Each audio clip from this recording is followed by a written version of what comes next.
7-Eleven? Okay. That Okay, belongs good. to the corporation. That's not on the agenda, there's no big deal. Right. What's that? Yes, so just so everyone knows, if you're not reading it, 7-Eleven pulled off the agenda, so will not be discussed. Okay, on the consent agenda, is there a motion? Make a motion to accept the consent agenda as presented. I'll second. Okay, all those in favor say aye. Aye. Those opposed? Okay, yes. The ordinance and public hearings, Paul? Ordinance number 2022-05, an ordinance of the County of Indialantic, Brevard County, Florida, relating to the zoning code making findings, amending sections 113-4, 113-225, 113-285, 113-331, sub 2, 113-332, sub 2, 113-333, sub 2, 113-334, sub 2, 113-335, sub 17, County Code of Ordinance to permit sheds in certain areas of the side yard, all in a R1A, R1B, R2, R3, and RP zoning districts, amending provisions relating to accessory structures and utility sheds, providing a severability interpretation clause, and providing for an effective date.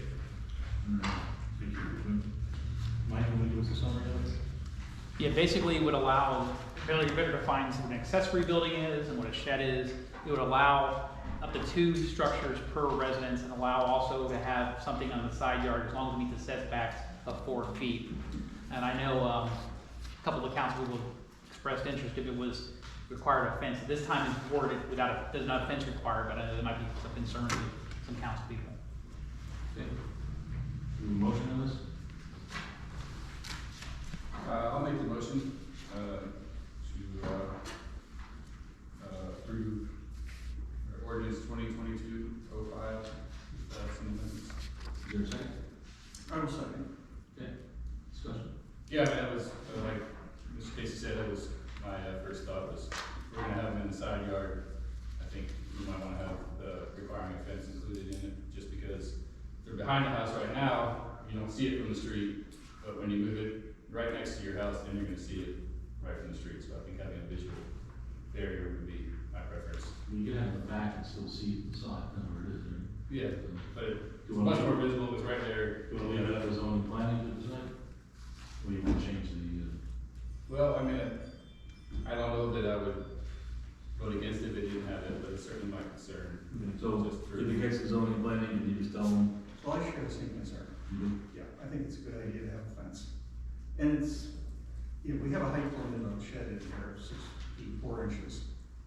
And I think we have a fence height limit of 6. No. So it's gonna be, yeah, you can still see part of the roof, but I feel like we had it's it. really blocking. Yeah, 6'4" for the height of the utility shed, and our fence is required to be 6 feet. So Okay, so Mike, explain the 8-foot part of, like, so I thought it was 8 feet or 4 feet off the fence. 4 feet off the fence and 8 feet off the house? Yeah, Yeah. what's the 6 foot? You want No, to the height of the fence. height of the fence? The height requirement of the fence is 6 feet. What's 6 4 inches? you just The mentioned? maximum height For the shed. Right, but I thought it was 8 feet, 4 feet off the fence. Not what we're looking at right now, it's, No, that's not here, that's right, that's not, You're talking about the setback from the house and the fence line? yeah. Yeah, it's 8 feet and 4 feet. 4 feet, 4 and 4. 4 and 4 there. 4 and 4. 4. So a shed in the backyard is an 8-foot shed, right? Yes. Why is it 6 foot? Now, it would be 4 feet from the fence. The fence says 6 foot 4 inch height for Yes. a shed. That's the height, the maximum height of the shed. Yeah, right now it's 8 foot. Okay.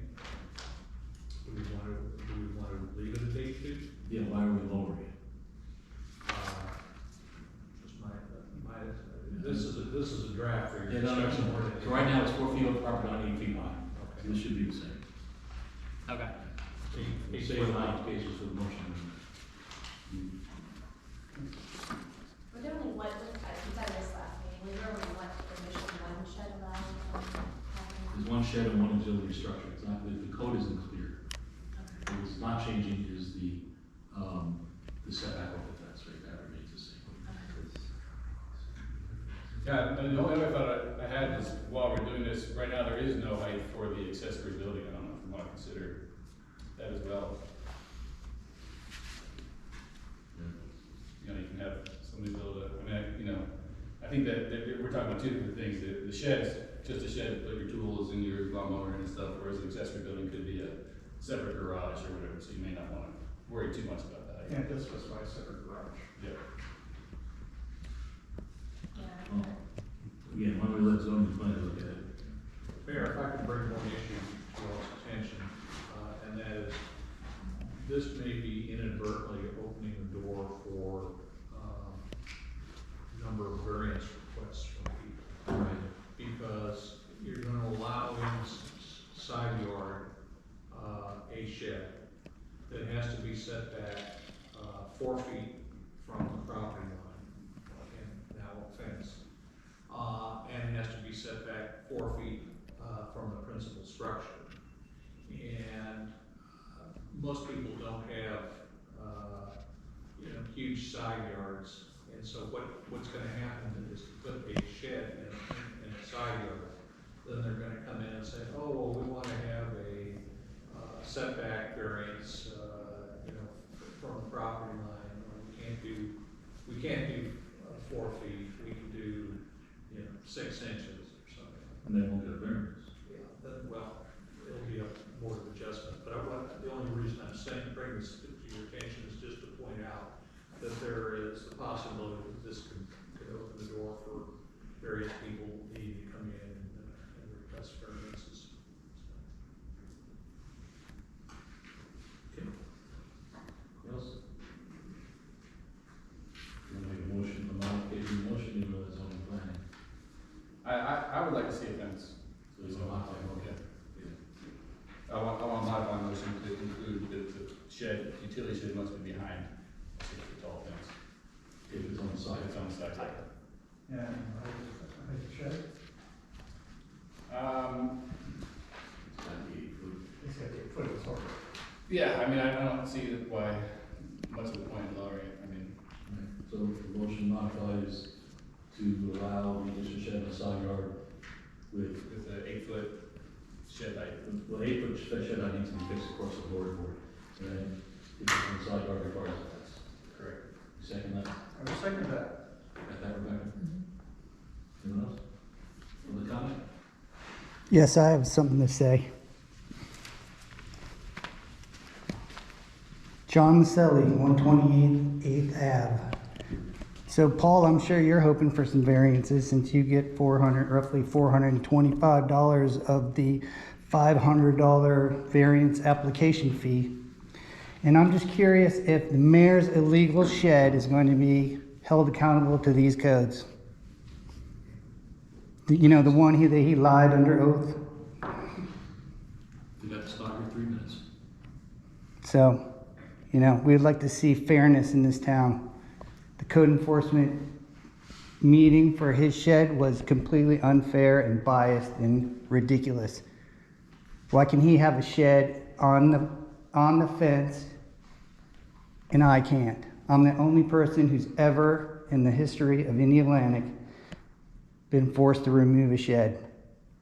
And you know that all of the permits go all the way back. You have them, Rebecca has them, everybody has them, and that hearing was a complete sham. You guys should really take a good look at yourselves and your unfair behavior, all of you. And that's what I have to say. Any other public comment?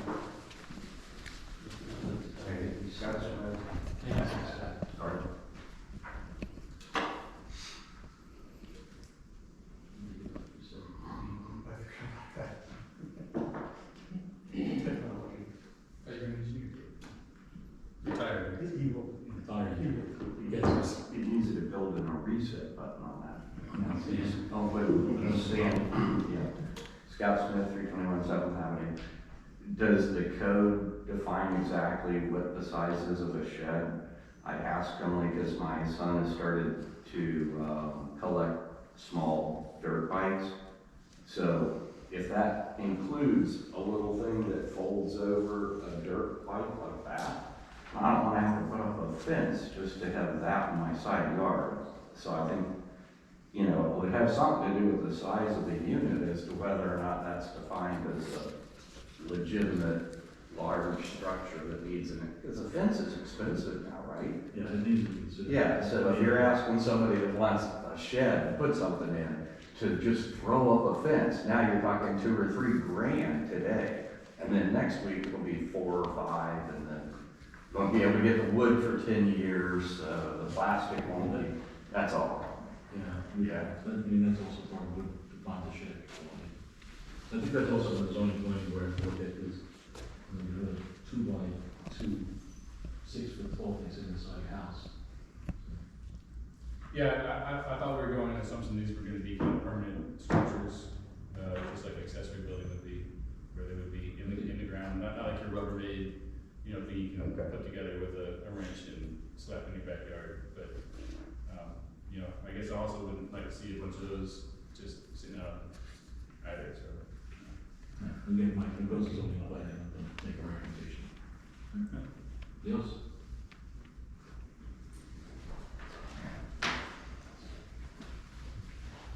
Ann Vickers, 432 Melbourne Avenue. I've lived at that residence for most of the last 20 years. During the storm drain install, the contractors that were doing the work for fire in towns were with, Are you talking about the sheds right now? We're gonna talk about sheds. Oh, I'm sorry. We'll get you at the end. I'm sorry. Thanks. Anybody else comment on this motion? Okay, all those in favor of the allowing sheds in the side of the yard with a fence, to send the zoning plan, say aye. Aye. All opposed?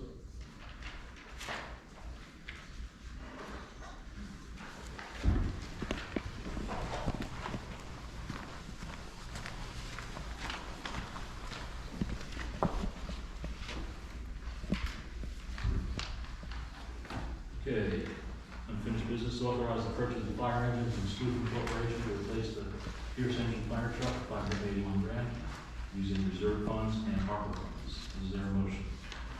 I'll make the motion. Second. I'll second. Okay. Chief, you want to come up and give us a summary of what you're looking for?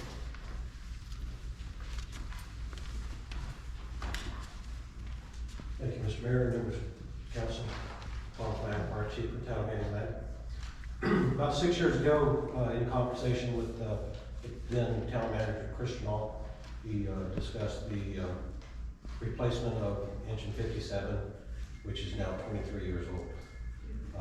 Over the last couple of years, Mr. Casey and I have also discussed the purchase of these engines. So late last year, we found out that from the time you sign a contract for a piece of fire apparatus, it's anywhere from 20 to 24 month time period, because the materials and workers and what have you. So in January, I went to a trade show in Daytona Beach, and I spoke with 4 vendors. And after that meeting, or after that trade show, I had those 4 come, and we went over the things that we need for a fire truck. We're looking for 700 gallon water tank, 1,250 GPM pump, and an engine that has plenty of storage space. Two of the 4 vendors were able to give us bids on those items, but we did get prices on all of them. And the Sutphin Corporation did come in with the lowest price. I think you have that price there in front of you. Also, the Pierce Manufacturing, which is what engine 57 is a Pierce engine. They came in at $632,273. E1, which is built in Ocala, they came in at $593,838. Rosenbauer came in at $585,294, And the Sutphen came in at $581, or $581,426. So we're asking that we get support for this. All of the vendors, all of them, stated that they are having an increase of at least 7% starting this month and next month. So on a $400,000 fire engine, you're looking at a $42,000 increase in price. Sutphen has said that they will hold, their price increase went into effect April 1st, but they have sent us in writing that they will honor the price that they gave us before April 1st. That's a good truck. That's a good truck. And I understand they have like a 100-year history. I'm sorry? Here, I understand they have about a 100-year history of manufacturing. Yeah, it's an old company. They build fire apparatus for Orlando, a lot of large municipalities. Broward County's going to something.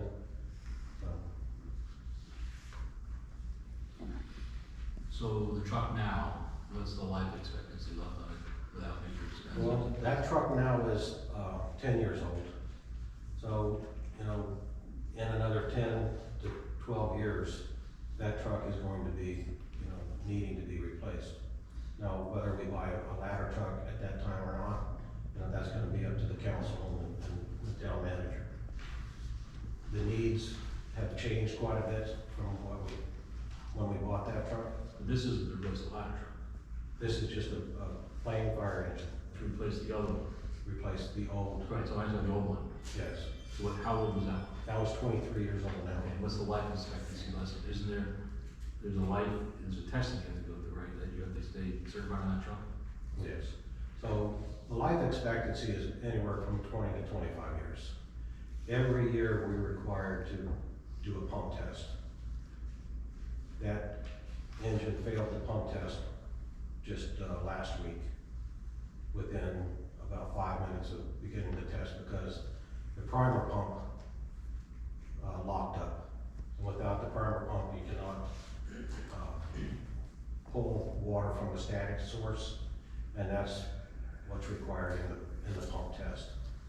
So to replace the primer, the part itself is $2,000, and then there would be labor. That's just a patch. Yeah, that's a new pump. We have been able to buy a rebuild kit to rebuild the pump, and the motor itself is basically the motor on a starter for your car. And so we took that motor to Ace Auto Electric over on US 1 in Melbourne, and he is currently rebuilding that. So we are hopefully gonna be no more than about $250 into repairing that. So what's that truck worth in the year when you sell it? The last time Resell we couldn't on sell a it, right? 23, Last time we couldn't sell it because of the money we got from the government, didn't allow us to resell it. you cannot resell the ladder truck because of it was purchased That's the by ladder. the FEMA grant. Right. The engine itself was purchased by the town, so there's no restrictions on selling that. And who would buy that? Is that a farm? The resale on fire engines is very poor. I believe I understood that, when the other engine that was here when the ladder came, nobody bid. But we weren't allowed to sell that one because it was a grant from the government, which didn't allow us to resell it for fire use. So it was only able to sell to novelties or farm or something. Right. The government restricted us to be able to use that. Mr. Mayor, just so you know, there's a problem across the country, not just here, with the delivery time of fire engines. In other municipalities or counties, people are buying fire engines. Normally they get rid of them, and they having to hold them next couple years. You're putting $100,000 to $200,000 to refurbish them, to get rid of them in 2 years. So it could be quite expensive to refurbish your fire truck. You're not gonna guarantee everything. Like, this motor is just like a starter motor. It's not the main pump, and the main pump one would be a lot more expensive than the $250 or the $1,000, $2,000. Could you explain the finances to everybody on this then? Yeah, so the finances are, we've been setting money aside. Started in 2015 budget year, we started putting money aside.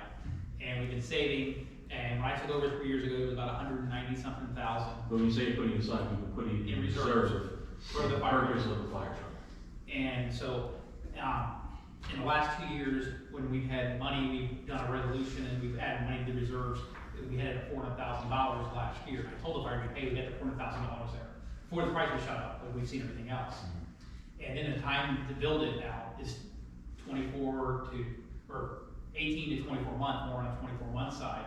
So now we're looking, if we wait till October to order, besides the price increases, we're not talking pushing out 2 years. We've got $400,000 sitting in the bank for this fire truck. We have the ARPA money we're allowed to use this for.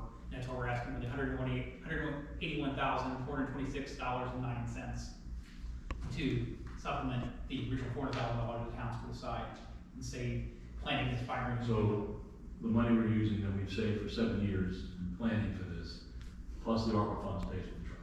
Yes.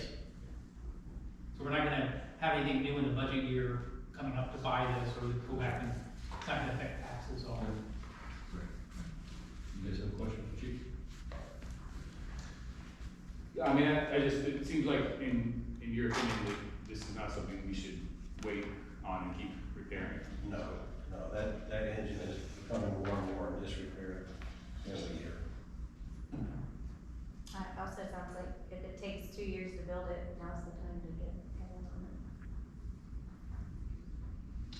Yeah, that's good. Thank you. You guys have any other comment? Public comment?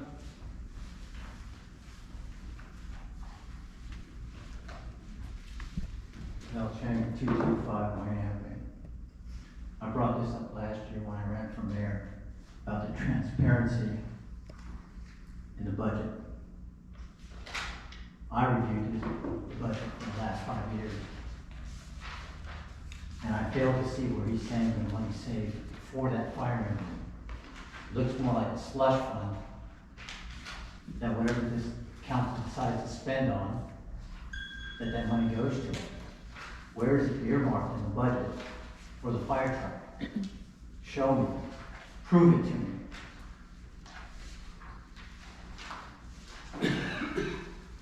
Thank you. Any other public comment? Anybody? Okay. So for everybody else, who's capable of understanding something like that, the money's been saved since 2017, it's earmarked every year, and it goes into our reserve funds. There is saved, and been in the plan for, as you said, 7 years.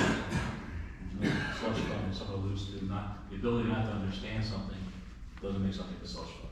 It's unfortunate, but, the inability to understand doesn't make it fall for one person. So, Can I counter that? you can't call out from receipt. Also, if I may, that's audited by Carver Examiner. Yes. So it's. Again, it's inability to understand budgets is, Yeah. an inability to listen isn't it? Okay, so, all in favor of approving the budget request of $400,000 plus $181 from ARPA funds, authorize the town manager to sign the contract, say aye. Aye. Those opposed? Okay, thank you, Chief.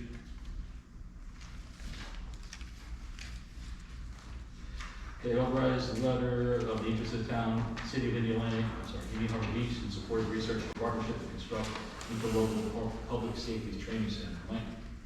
So the City of Indian Harbor Beach has a new park project up there they're working on, and they come up with the idea of working with local municipalities on the beach side to coordinate a training area, putting 3 acres aside.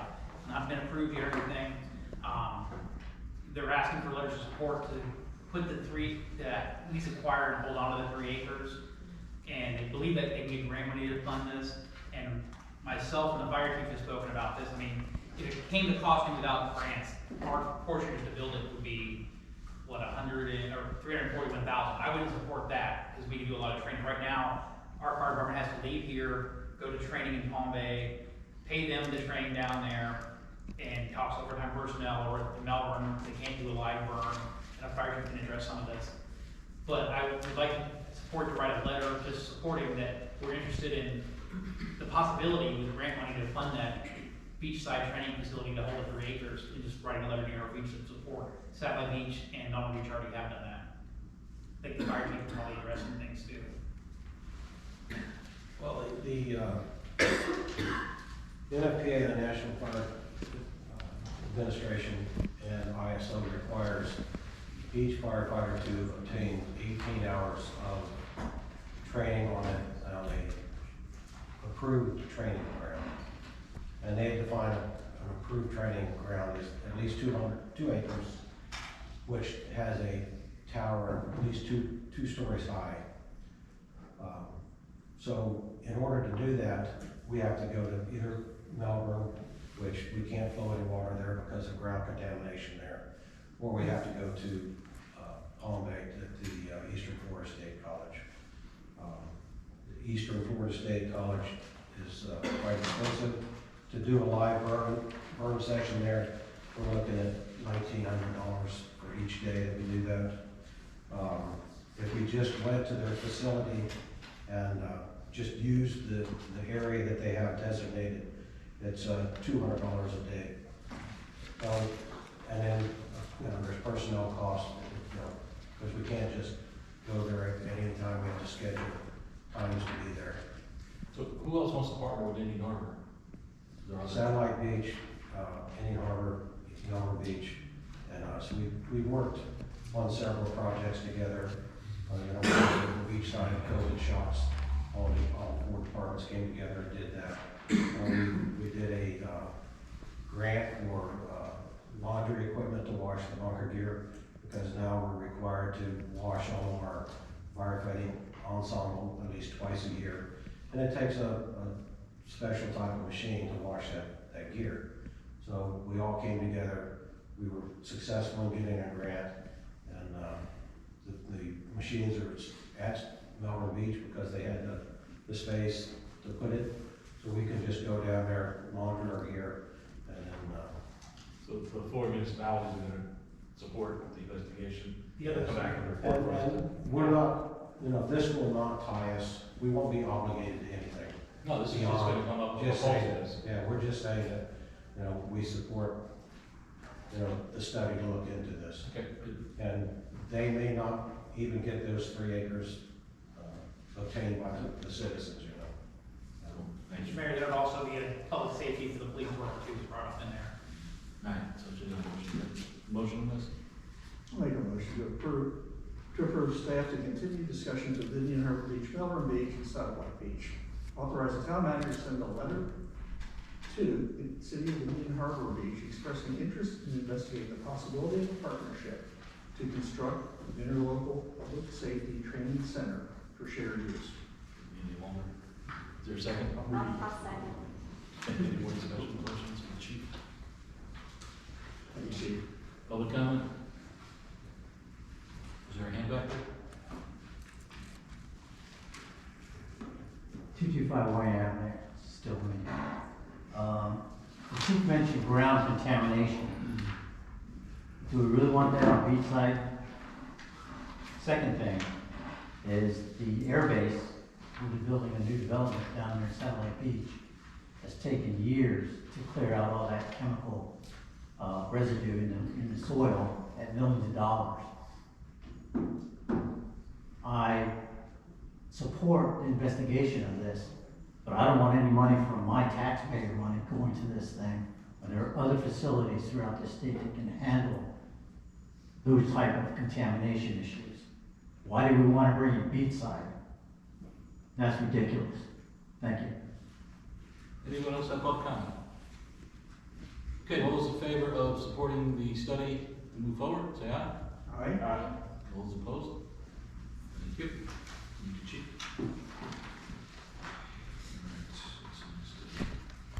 Melbourne, so Melbourne, we used to support this all the time, we stopped a number of years ago. Yes, sir.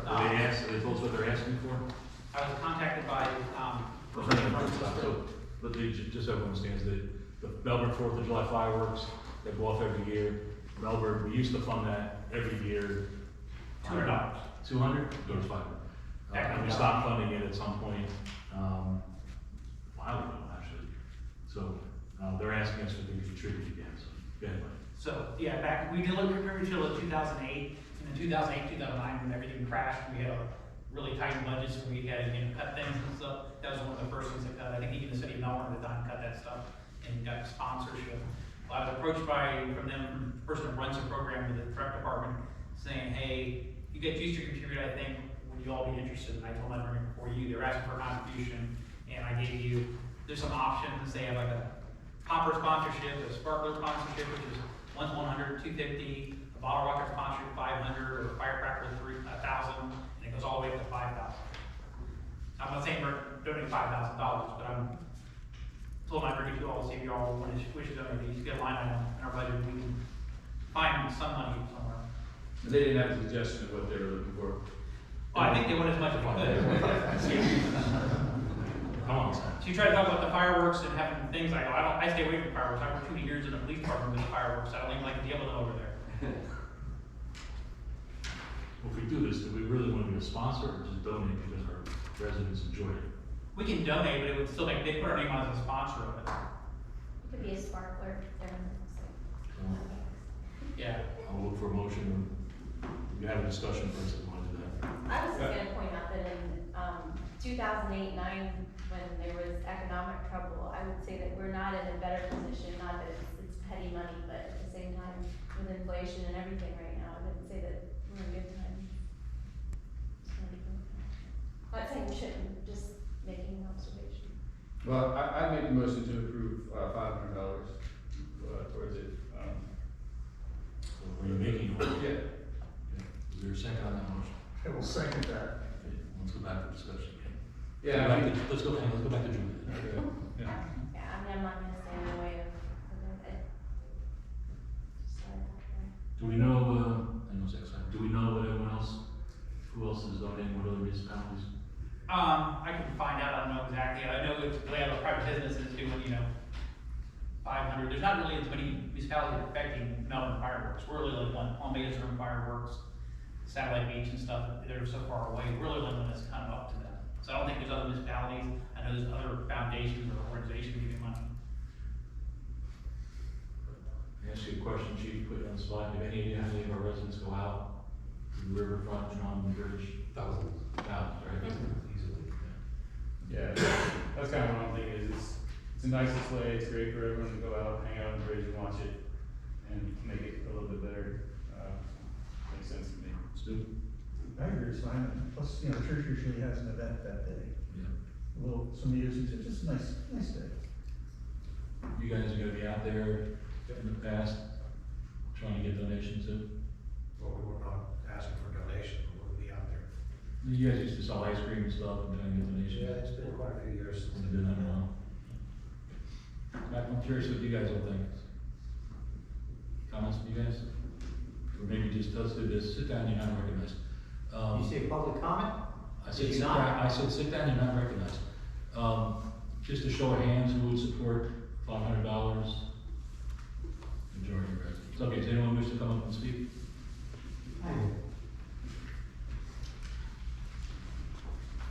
Same guy. Need your name. and I'll address. match, I need your no name. change, I need your name and 225 address. Wayne Avenue. I'll match this city up to $10,000 for the donation. So you know that I understand budgets, Mr. Mayor. Thank you. Okay, anybody else? Scott? Is it okay to stand up here just to make a joke? Yes. I'm for it as long as we can make sure that no one in Melbourne Beach looks at them while they're going off. Enforce that, Chief. Okay. Big screen. Anybody else? Comment? Okay, all those in favor of $500, well, you know, it's-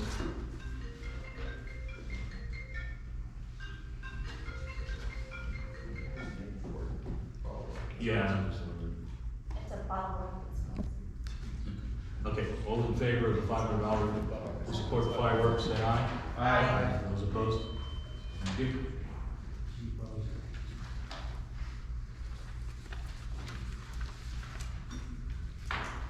Okay, approved contract with Lag Development of Cocoa for stormwater pipe repair and replacement before the block of 12th Avenue at a cost of $49,981 using the ARPA funds. Mike? So, along the Magnolia Pedway from 12th Avenue to Melbourne Avenue, we had a pipe failure right along there. And we need to replace it. We didn't replace it before, it was planned on one of the projects, we ran out of funds and didn't have the money to finish there when we were going. So, That is collapsed, we have a sinkhole there, we need to replace that pipe, it's the old metal corrugated. So this project would Which go road from is this? 12th Avenue, at the end of it along Magnolia Headway, down towards Melbourne Avenue. Because the resident has plants or trees on our property, we're gonna try to go west of it and avoid having to dig up the trees that are part on our right of way. The property there, and go to we'd add another box, run the pipe west from Melbourne and back over there, so we're connecting. That's part of the problem we had. We knew about this before the rain last week, but we had some issues in the corner block of Melbourne Avenue. It's because there's no water going down 10. And that was the price we got quoted. The engineers looked at it and agreed to the price. It's kind of an urgent thing to get done. Okay, thank you. Is there a motion? I'll make the motion to approve the signed contract with Atlantic Development Cocoa for $49,981.60 using funds unallocated from the coronavirus state and local fiscal recovery funds, a part of the American Rescue Plan. Is there a second? I'll second. Okay. I have a question for Mike. Yeah. Mike, you said we're gonna jog around and prevent damage to shrubs on the right of way. What's the Yeah. cost? There's, if you go straight down on our right of way, the house that, is abuts up to where the headway is, has planted vegetation along there and our property. So we're trying to avoid any, further conflict or anything, and shoot the pipe a little bit west and then go straight down, north or south, how we're gonna go, north and south on the pipe. And we'll have to put another box out there and then a box to shoot that there, correct the problem. We're also gonna grout that line, because we still don't have any more collapses. I did forget to say that, Mr. Mayor. So the existing pipe that's there, we grout it so we won't have any collapses. So we're going above and beyond, we're spending probably between $5,000 and $10,000 extra to try to avoid this situation, like we've always looked at. I have a question, because you know that I have neighbors that have had issues with that before. Is there a reason why we're doing that for this particular resident and not others? Well, we've done a lot of things, okay? That particular resident, and since she's over here, I saw her earlier. We've gone beyond every place. We've done things at her property on Orlando. We've tried to work with everybody within reason, but we've done it other places too. We try not to avoid it, but Mike had that issue too, so Who with did? the trees, Mike, you know, with that thing. we work So- with him though. With his trees, we cannot avoid there, because the only way we can go there is to tear up the roadway. Right. We're not gonna tear the roadway up. Here we do have our property, the town's right away there, along Magnolia Headway to do that. That's a different situation, but we work with, even them down there with their driveways and stuff on both sides of the street. We worked over in Orlando with several people over there. Second Avenue has gone along the left. We work with people where we can and be reasonable, but, you know, it is ultimately the town's property, the right of way. It's not the resident's property. So, you know, depending where it is, we're about 30 feet from the center of the roadway on those streets here in town. And that is town property. You know, we can pave it, we can gravel it, or anything. We try to restore it back to where it was, putting grass and everything. Right, I guess my interest would be in the consistency of, because that, like I said, it's something that I had to do it personally. So looking for consistency from homeowner to homeowner, it's when would you make this accommodation as opposed to when you would not. Right. If you also direct, we can go straight down there and avoid the cost. That would be something the council, if you want to do that, would reduce the cost down. Again, how much was the difference? I don't know, I'm gonna say between 5,000 and 10,000, so we're gonna route, we're bringing another box in and everything. So going and removing those trees will save us up to 10,000. Could save us, yes. We were very unhappy with it.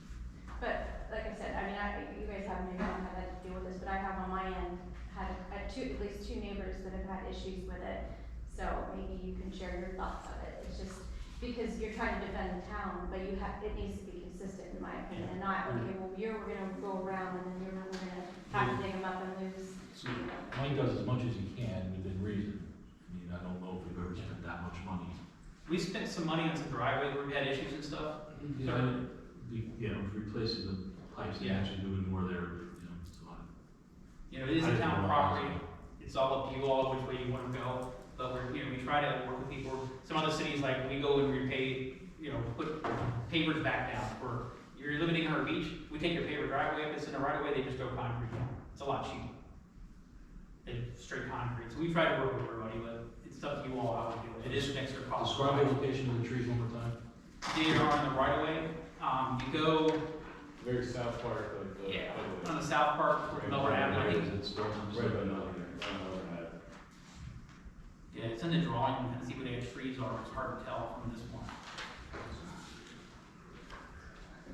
Yeah, I mean, that's the thing, it's not just some shrubs, it's some substantial, palms and Yeah. stuff like that that would be expensive to replace for the homeowner or for us if we were to take them out and do that as well. You don't see this? We're talking here. To the right of the sidewalk, that corner. Yeah. So here, this right here, this was where we're going on here. So these, see these right here? Yes. The outside the fence line, those are on the right of way, that's where we have to go down to get to there. And your proposal is to go where, up here? You would go west up here to, and we're going back to this drain over here. As opposed to going straight through here? Opposed to going- Are you taking this out too? Those don't look in the way as much. When we have to, we would. But it's mainly these right here, because it's running from this, see where this drain right here is, up across. So that's You what, have to take this completely out. yes. Yeah, I think that's good. You see, you familiar with it? Yeah, and again, I wanna make my stance clear. I think we should work with residents, but I think there has to be consistency. When people plant things unknowingly that they're gonna get bigger or in the way, but you understand what I'm saying? I just, Well, when people plant new stuff, usually, I mean, we were all those palm trees recently, so planted on top of the new pipes. Yeah, but he moved them. We don't allow people to plant on our right of way, so they shouldn't be planting there first of all, it's against our code. So they should never plant on our right of way. That's one of the things we have constantly battled with, and we've gone battle with this as we've improved pipes and stuff like There was that. a resident who planted big palm trees right on top of one of the pipes. But, They have moved. right. This has been there, and it's actually nicely landscaped. Yeah, I think that was part of how we've kind of been operating is that you have the discretion to make those calls on, I think setting a budget limit would be kind of hard, saying, oh, well, you can't exceed this amount, because every situation is different, Right, and I don't know how you would make it perfectly right. same. yeah. We try to be somewhat, we're looking after all the tax dollars and taxpayers, or, we try to be fair with everybody. We try to work with them and everything, sometimes. Have we had any arborists or anybody take a look at these and see if it's something we can just pop out and then redo the pipes and stick back in, is that? No, we haven't, because that's a big cost too. I can ask them to do it. I mean, we're driving our prices up too, because you're talking about, I know some of the palm trees, I don't know, we were looking, we had a crane come in, so you're talking several $1,000s for that, and then man hours and things. Because all the palm trees that we talked about, we were talking $5,000 to $10,000 for a few palm trees on other projects. Because we told a resident, if you want your tree off of our property, you can more than welcome to come in and do it. And one guy did do it. Yeah, but that was my only thought, maybe it's a way to save a little bit of money and everyone can come out not happy. Took a closer look at it, see where all our options are instead of just going around it. But I know it's kind of like you said, it's something we wanna take care of sooner rather than later. Correct. I'm good. This, on no cost. Okay, public comment? Great, should we go? Ann?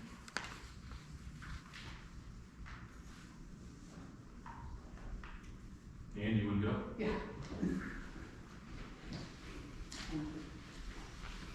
Ian Vickers, 432 Melbourne Avenue. I've been there for over 20 years. Both of the projects, the Pedway and the Storm project, were staged on both sides of my property. And I saw a lot. I do know that the company that did the work, at least the storm drain, was fired, and there were funds withheld. During that time, there was a huge load of dirt brought in from another place. I did happen to pick it up on pictures, and I didn't realize at the time, full of marl, clay, and torpedo grass, spread out across the front of my property. I brought this to our Public Works Director's attention, and the way I was able to prove it was that my property was sitting 6 inches higher in front of the water meter, so he did scrape it off.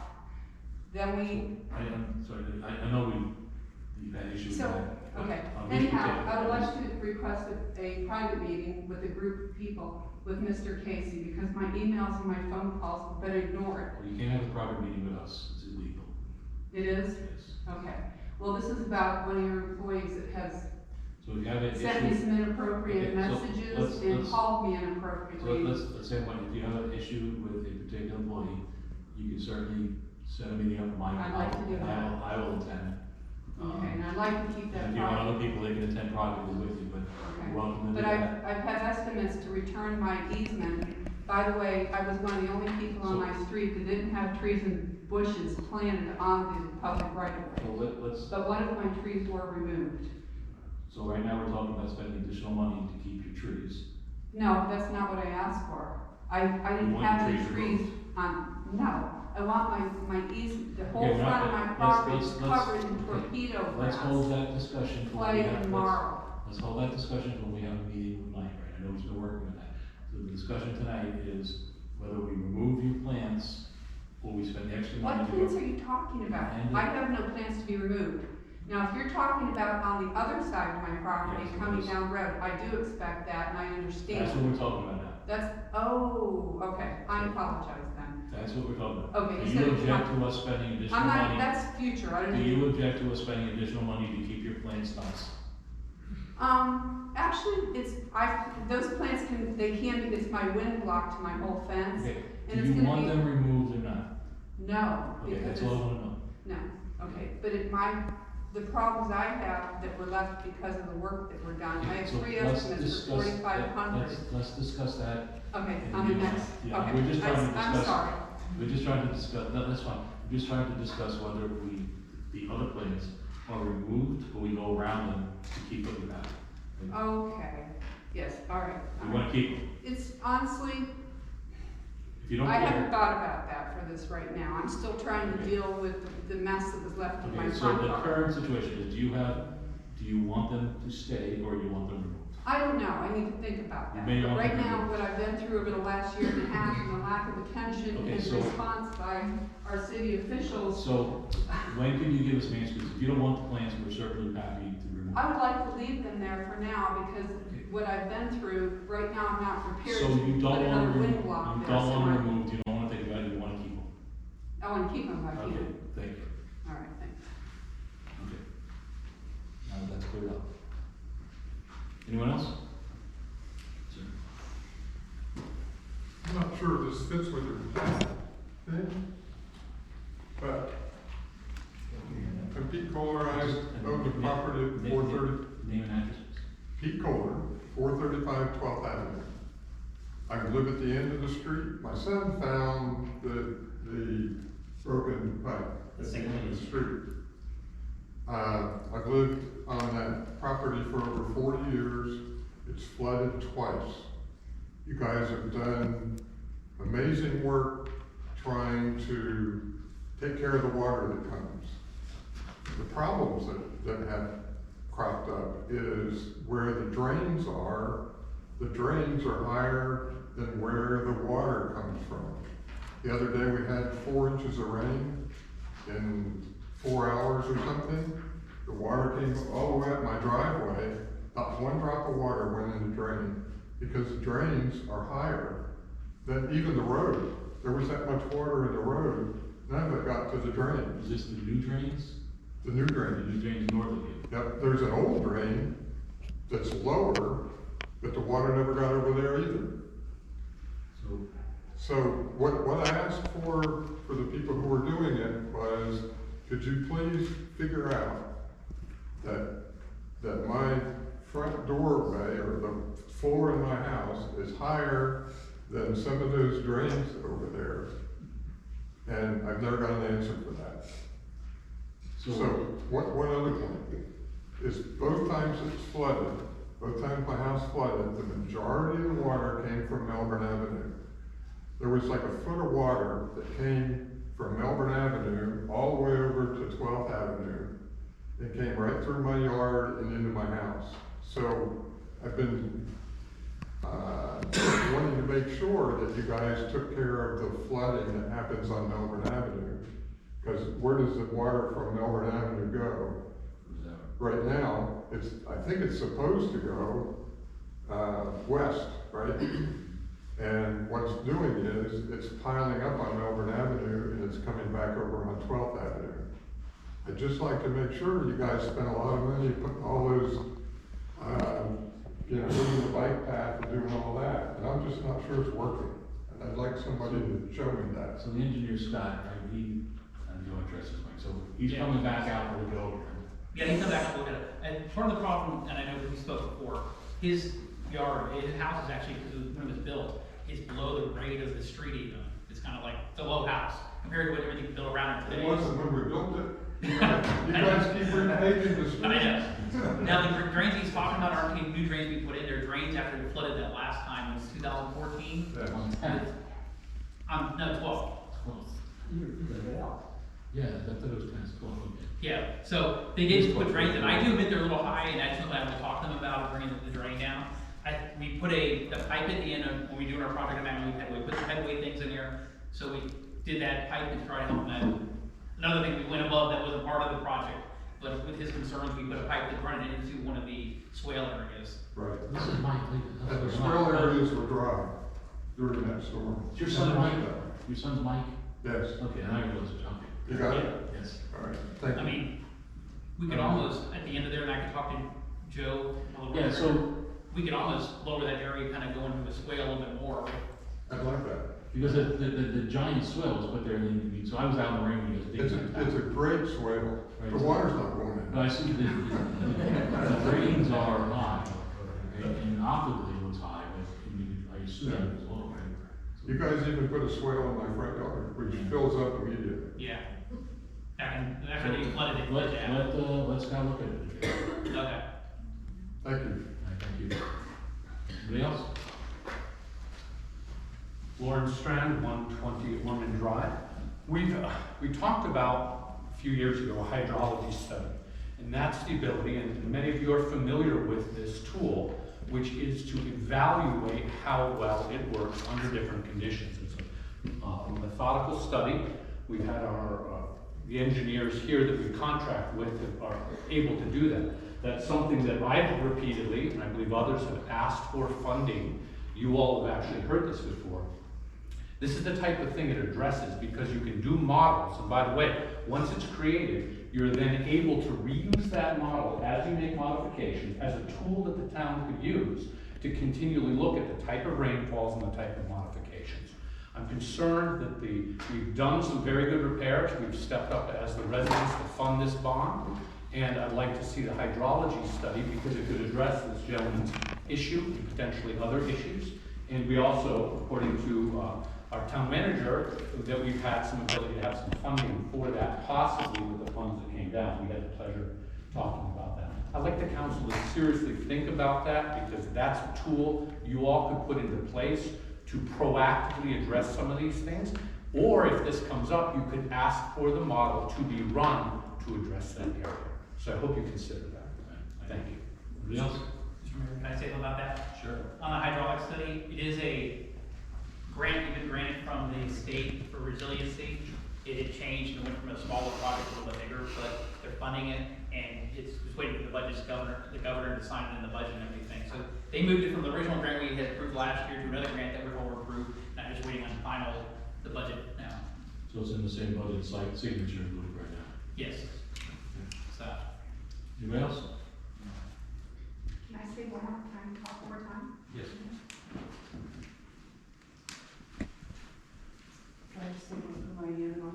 Ann Vickers, 432 Melbourne Avenue. I like that idea. One of my concerns was during this whole thing that was happening, I was asking Joe, why, who's overseeing this? He on 3 separate occasions said it was not his responsibility. And when I said, whose is it? He said it was the town engineer. And I said, well, where is he? He goes, well, the town doesn't want to spend the money. The town engineer was out 2 days later. There was a storm drain, a flume installed in the corner of my property. I've lived there for over 20 years. The water has never made it there. The elevation is high. I know that. My father was a builder, and I know a few things about water flow. There's another one installed, and the one on the corner of Orlando Park. This last flood we had in our area, I drove around, took pictures, no water going there. So it's just somebody needs to be paying a little more attention. Maybe that would help. I spent the better part of a few hours driving to that 4 inches of rain the other day. And I took video. We took note of 2 problems that are being addressed. Thank you. Yes. Okay, all those in favor of approving the town manager to authorize his repairs of the 400 blocks, say aye. Aye. All those opposed? Okay, authorize out-of-state travel for police to attend the national FBI course. Is there a motion?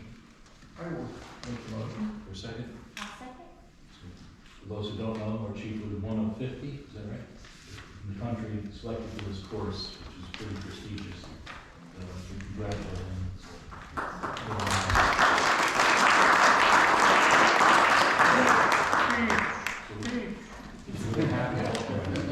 Do you guys have any questions or discussions? Public comment?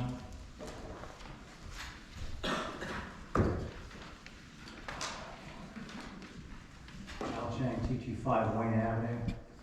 My only comment is, in authorizing the travel, what's included with it?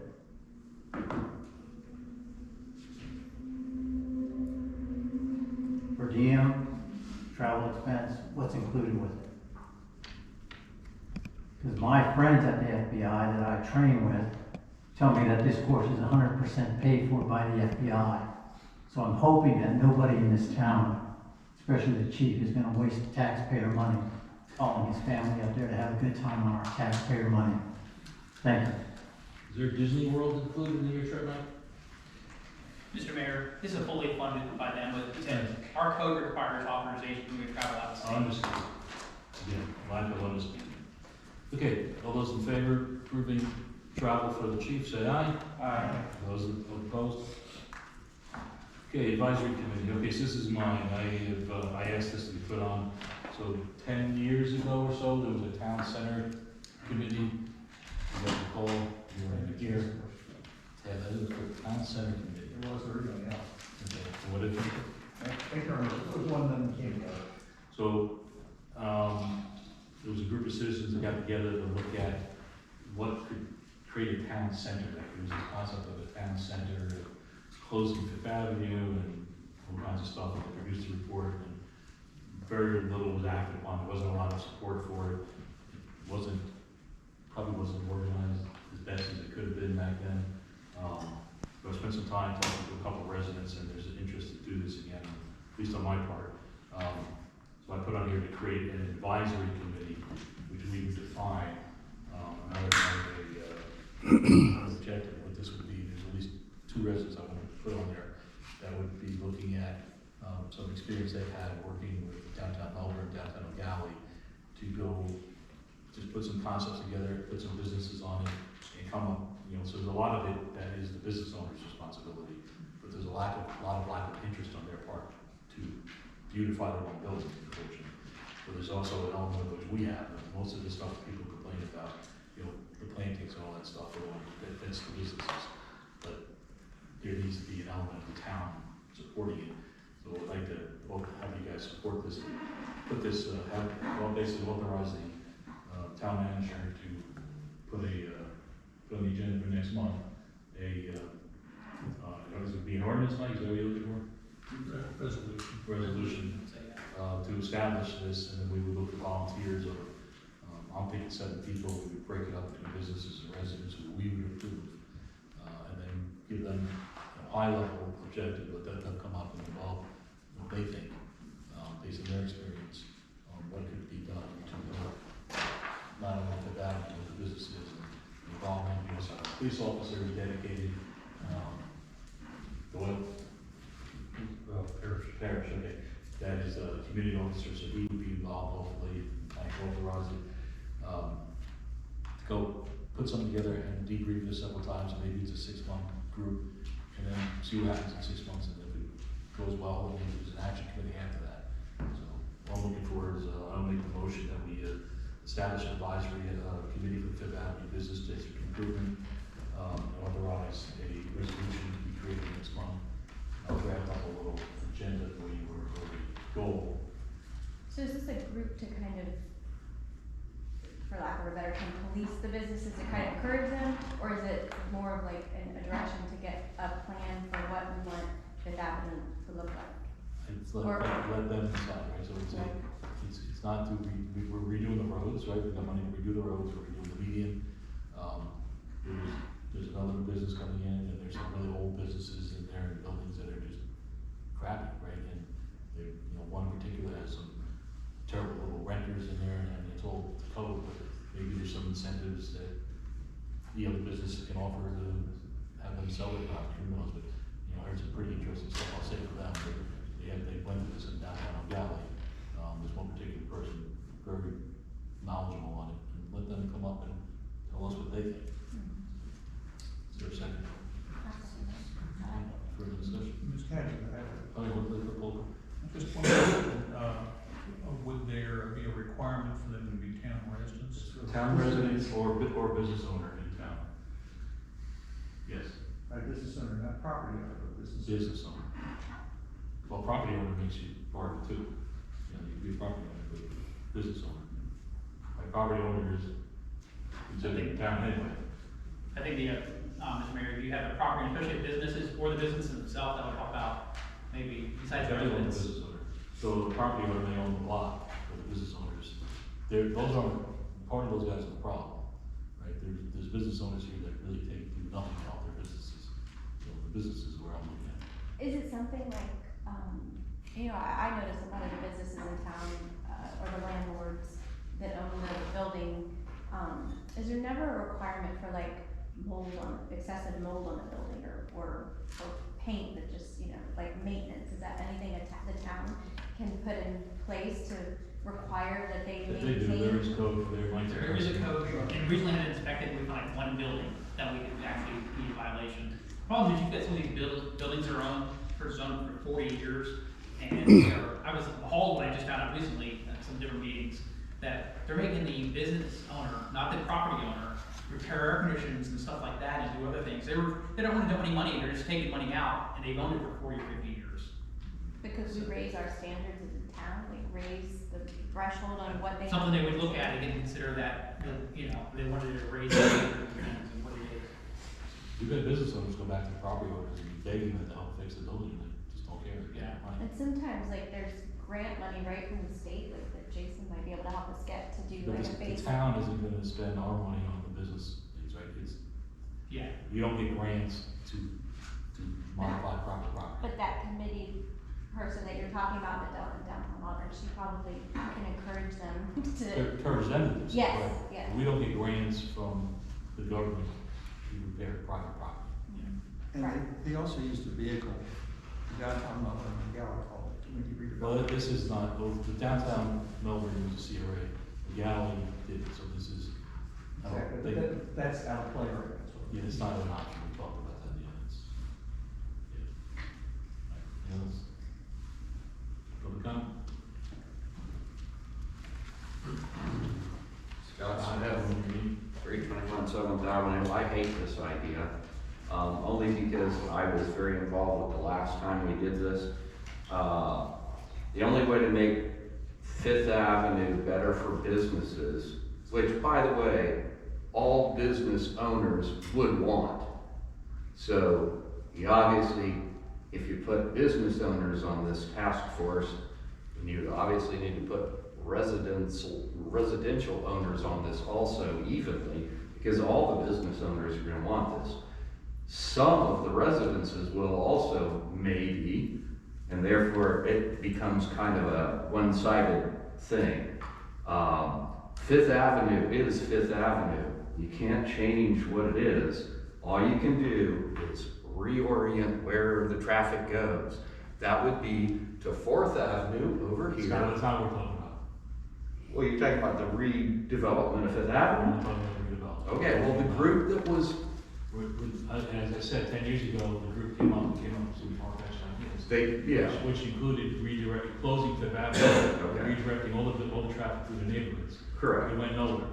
That's Correct. No one's talking about that. Well, I just don't see a big way to make, But again, Fifth Avenue. there are other people who have done this in local areas that have ways to increase it, without changing the character like that, so.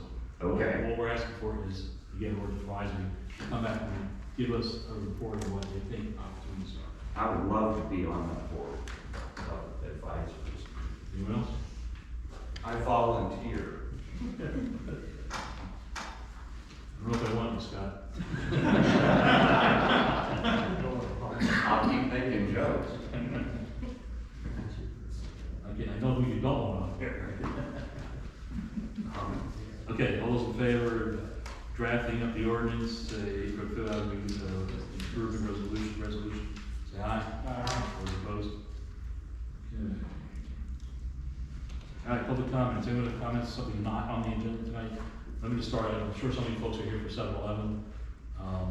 If so, 7-Eleven sent a message to us yesterday, the day before. They asked, they did two things.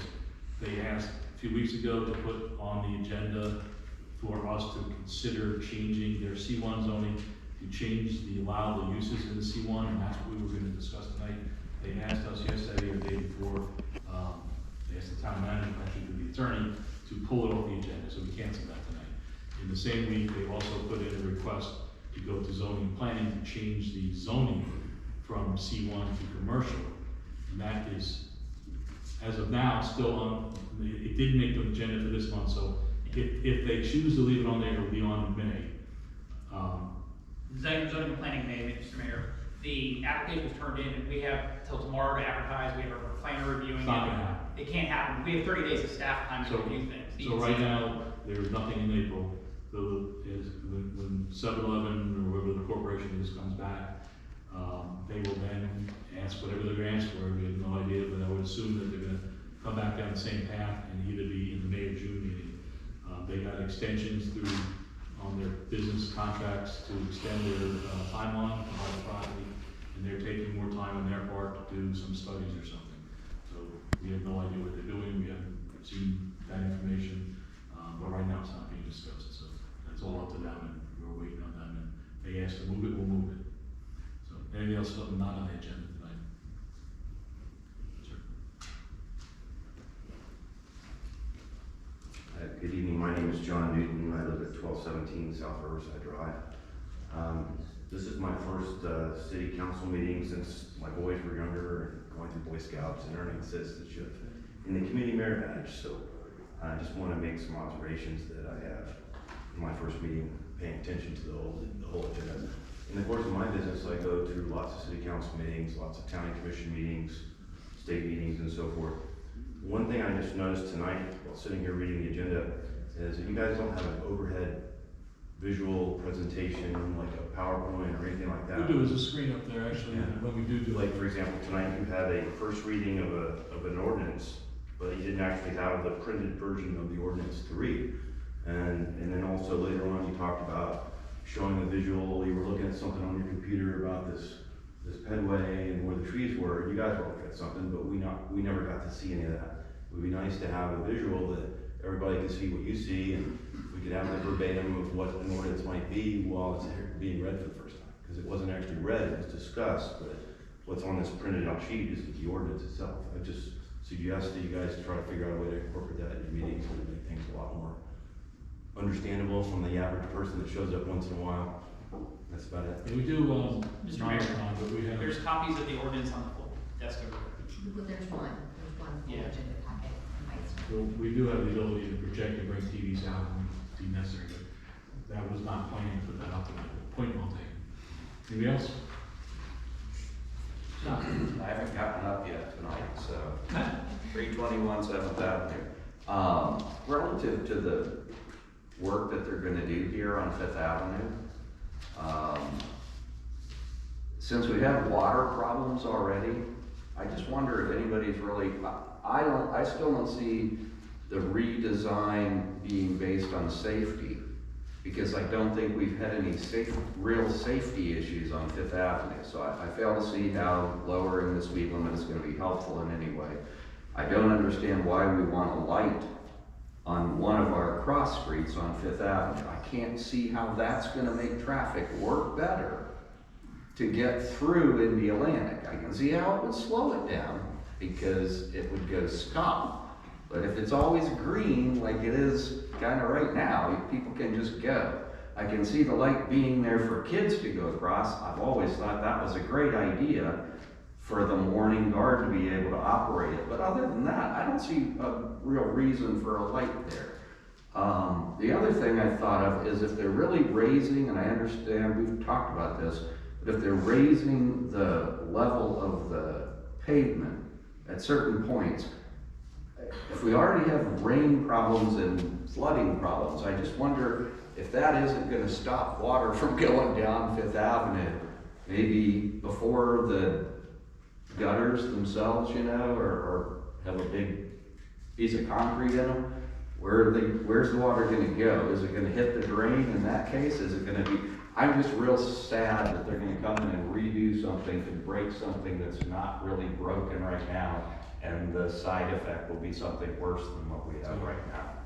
You're not worried about the kids crossing, as long as the cars can go smoothly through. No. Right now, the kids are nearly killed every morning because So people that's- go straight through there. So that's one of the reasons that light's been. I like the light idea, but I don't think it has to be there unless there's kids there. Other than that, I don't see a reason for it to be on. And as my understanding is right now, that light's gonna live on for.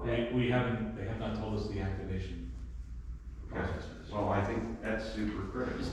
Mr. Mayor, one of my things I was to make an announcement is, and They're- next they month's were meeting, coming tonight. DOT's coming to the May So 11th meeting. Okay. they were supposed to come next week, but I had to move the meeting to this week. Okay. They're coming to answer questions next month. Okay, and there's also a light. Request, I hope. Thank you. There's also a light maybe going in at the end of Watson or Wayne, whichever by No, No, Publix? No? no. Okay. Crosswalk. I had heard something about that. they can use. Fake news. All right, Mr. Mayor, thanks. if I can, I promise not to come back up. I did ask about the drainage, with their Okay. resurfacing, and they said they were gonna be looking at that as well, DOT did. Before, not after though. That's- Yeah, they said they were doing improvements Okay. when they were doing All right. the resurfacing.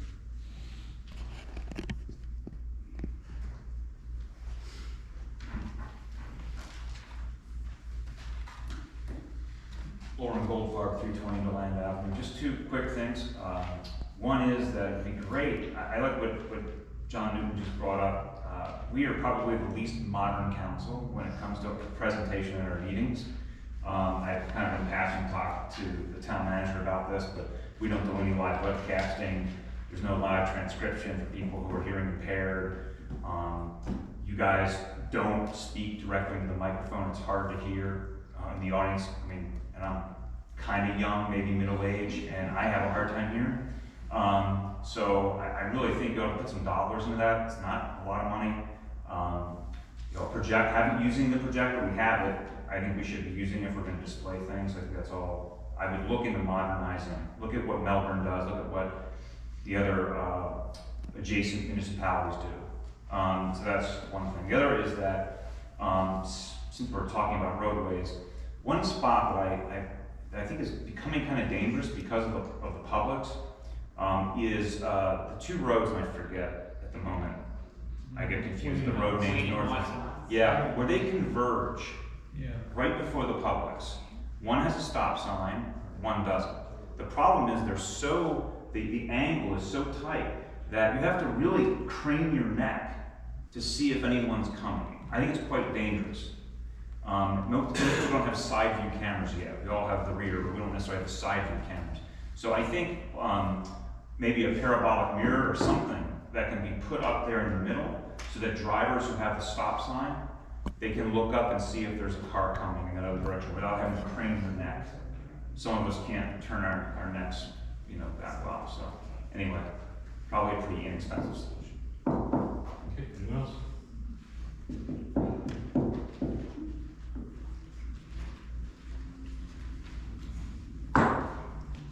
Wayne Avenue. You mean?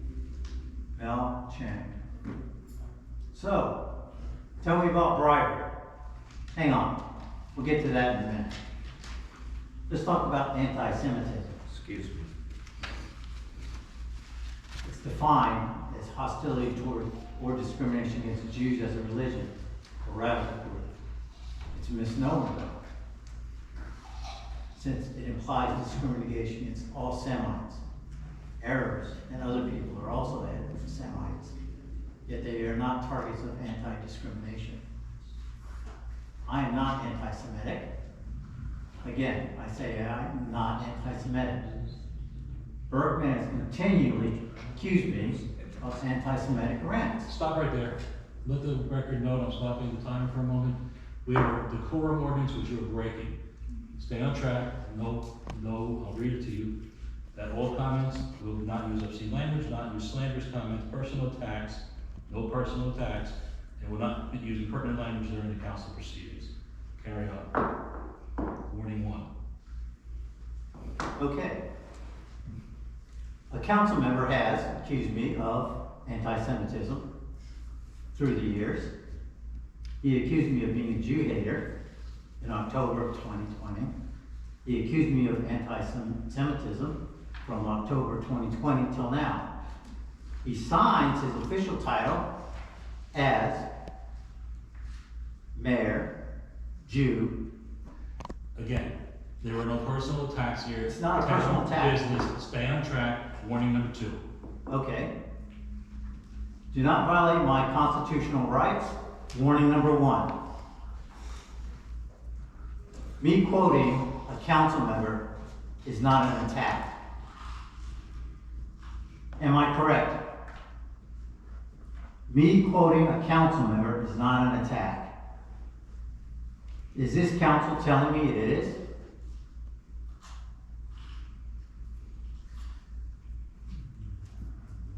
You referred to other council members as Jews.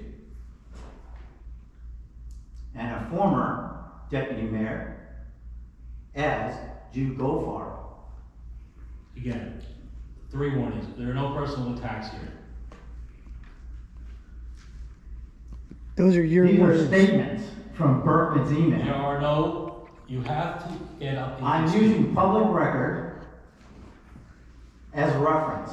How can that be a personal attack? It's not a personal attack. It's public record. Authored by that man right there. He weaponizes his religion to attack other citizens in this city. First lie. He stated in an email, I have been taking pictures of my daughter washing her car. Video surveillance proves otherwise. Your 3 Second minutes is line. up. Thank you. Anyone else to speak tonight? Please sit down. Did you not understand me? Please sit down. Anyone else wish to speak tonight? Yes, ma'am. Lead on hand, she hasn't spoken yet, let her go first. Sorry. Go ahead. It's okay.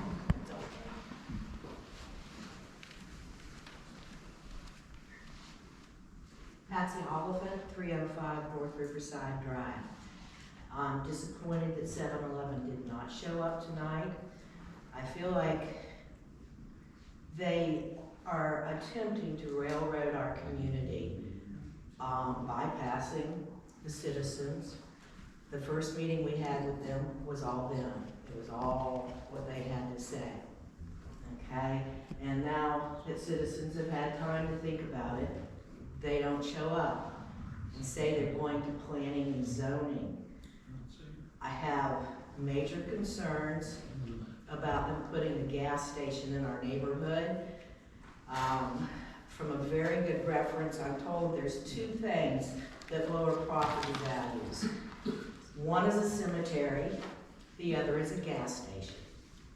So there you have a company wanting us to change our master plan, our zoning, our designations to suit them. For a company that will make money but have no benefit for the town, and especially not for any resident close by. Thank you. So, yeah, so you'll have next month, if they show up next month, they'll be here. I can tell you that the responses we've gotten from the community are overwhelmingly against it. Do you know off the top of your head, Rebecca, how many? At least 17 no's and I think 7 yeses. Yeah, so we've gotten 77 emails from the community so far, only 7 in support. So, anyone else? Oh, Ann, I'm sorry. You don't want to speak? Anyone else? Okay, Mike. So there's a couple things.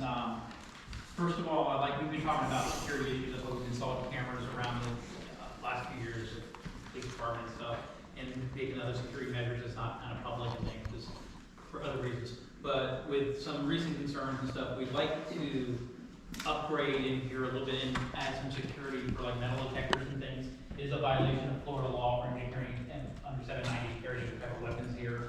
And so we'd like to have council maybe a motion to authorize us to spend up to $10,000 out of ARPA money to update security gear by adding a metal detector and things, a walk-through metal detector, not just handhelds and stuff.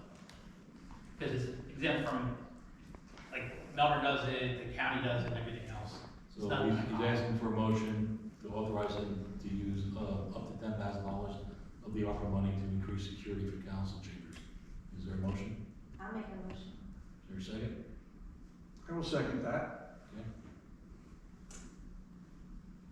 Yeah, I kind of would rather us spend the money on, as Mr. Goldfarb pointed out, upgrading our technical equipment for residents to see. I mean, I understand it, it helps our police keep us protected, and makes their job easier, but I don't know.